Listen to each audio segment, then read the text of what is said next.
G major chord, the traditional way. G major chord, the better way. E minor chord, the traditional way. E minor chord, the better way.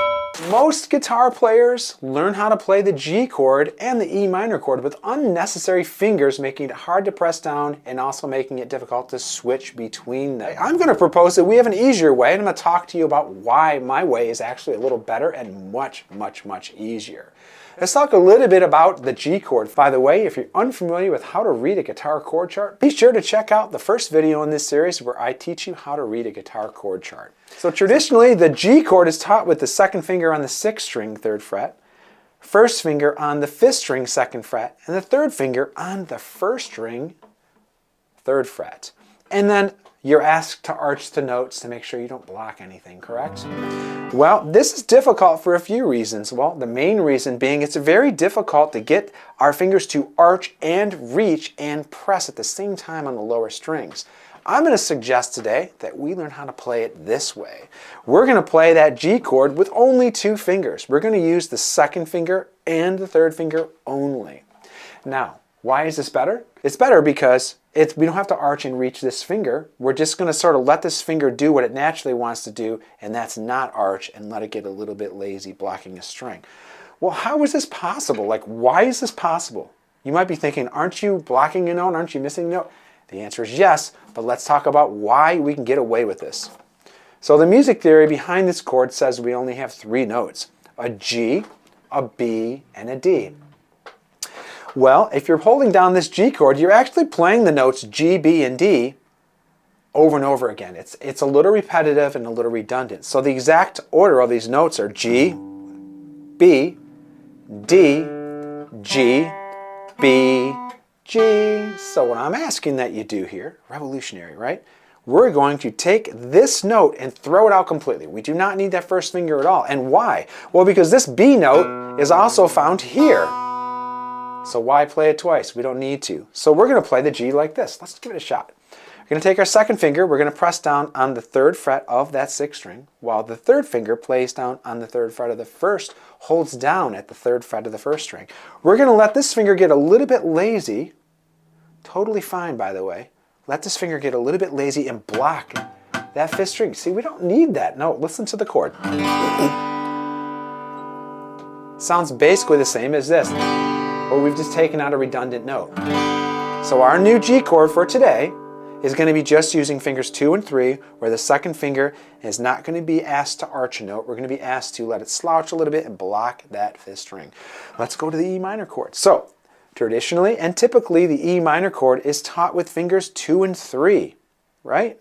2nd finger on the 5th string 2nd fret, 3rd finger on the 4th string 2nd fret, sounding just like this. Well, this in itself is not terribly difficult to play, but I'm going to suggest that we don't play it that way at all. We're going to learn how to play the E minor chord with just the 1st finger. So we're going to take just that 1st finger. We're going to hold that down at the 5th string, 2nd fret, and let this finger get a little bit lazy, and we're going to strum from the 6th string.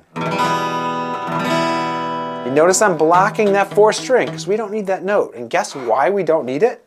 For the same reasons why we didn't need this note with the G chord. Because the notes in E minor are E, G, and B. Playing them in order and naming them in order is E, B, E, G, B.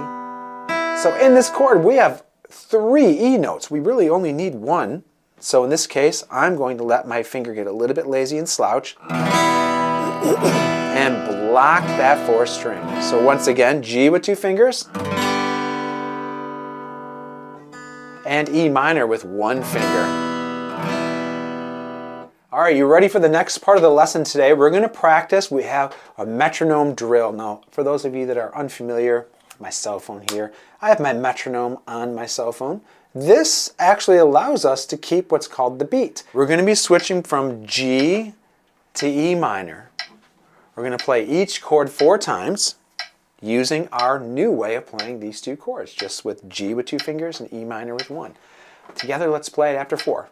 1, 2, 3, 4 on G. 1, 2, all down strums. Notice I'm just keeping my wrist really loose.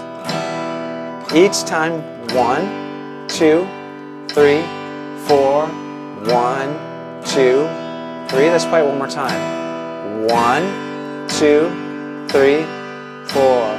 1, 2, 3, 4. Now, do you see why this is a better choice for switching from G to E minor? The way that I'm proposing we play G and E minor, there's very little movement. So, all right, let's take it up a notch. We're going to set our metronome to 60 beats per minute again, but in this challenge, what we're going to do is we're going to play down, up, down, up, down, up, down, up. For those music theory enthusiasts, these are called eighth notes. If you don't know what that means, don't worry about it. It just means down, up, down, up, down, up, down, up.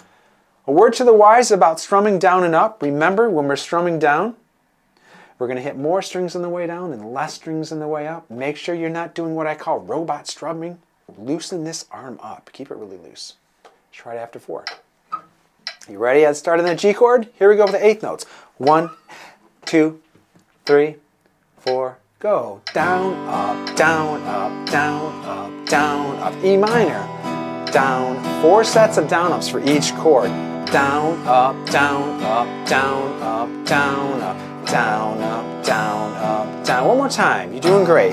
Down, up, down, up, down, up, down, up, down, up, down, up, down, up, down, up. Awesome job. By the way, if you're switching and you're not quite getting to that chord on time, remember this one rule. I tell all my students this.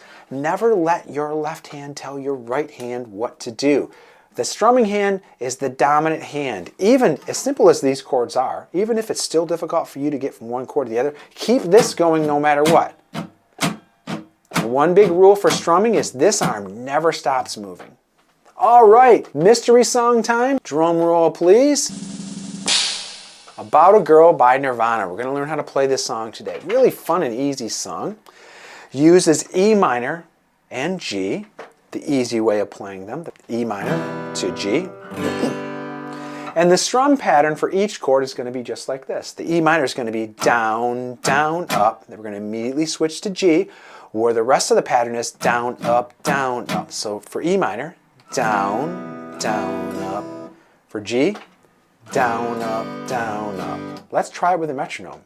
1, 2, 3, 4, go. Down, down, up, down, up, down, up, down, down, up, down, up, down, up, down, down, up, down, up, down, up, down, down, up, down, up, down, up. All right, awesome job. So if you feel like you need to spend a little bit of time just working on this, separate the hands and work on the strum first. And just like that, you've unlocked 2 more essential chords. I really know that this video was helpful for you. I know you did a great job.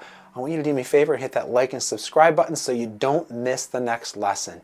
And tell me in the comments, which chord did you struggle with more, G or E minor? What was the version you were playing before? So if you loved this video and you've learned something valuable, then I encourage you to watch my very first video in this series. This first video in this series teaches the A minor and the C chord, and I break down how to read chord charts and how to strum them. See you in the next video. Take care.